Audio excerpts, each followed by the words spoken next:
there's so much entitlement that's crept into the worship world. So much entitlement because we think his presence has something to do with us, or we think the crowds in the stadiums have come to hear us.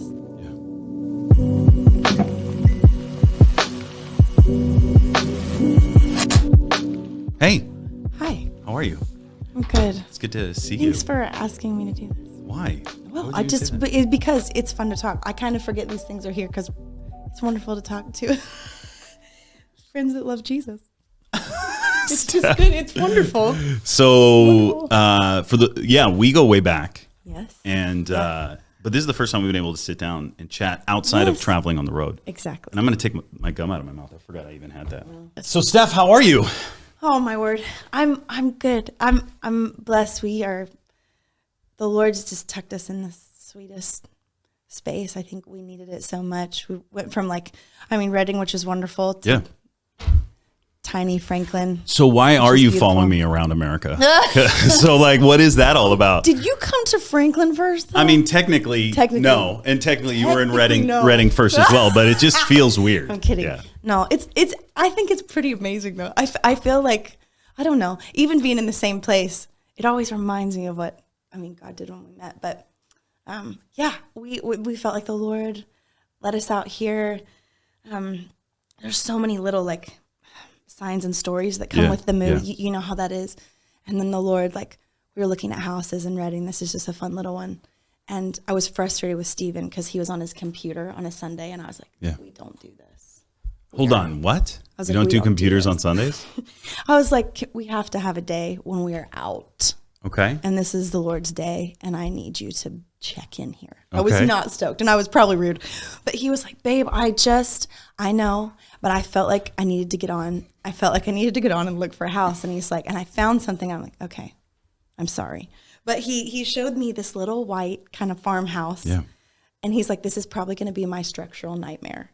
But he's like, I feel like there's something on it. I was like, well, let's find out where it is. And we find out that it's on the property line of Grace Center. Yeah. Yeah. Tiny little I've seen it. And wild. So when I came here for 7707 to Nashville to the call, before I ever went to Reading, before I ever met Stephen, none of that. Mm-hmm. I came here with I don't know if you know Mason Heron, but this whole crew of people from Worcester. Okay, from the Worcester where you have been, and we ended up at Grace Center that Sunday morning after. I have no idea. I don't know anybody there, but somebody had a friend of a friend, and I'm like, don't care. Just want to be in church. And I have one of the most marking encounters that I have nobody laid hands on me. I went down. Nobody touched me. I'm still waiting to find out what it was all about, to be honest. Yeah. But I got up, and as we were leaving, I said to the Lord, one day when you call me back to this place, I want to live on the land nearby because this is an open heaven. This is holy ground.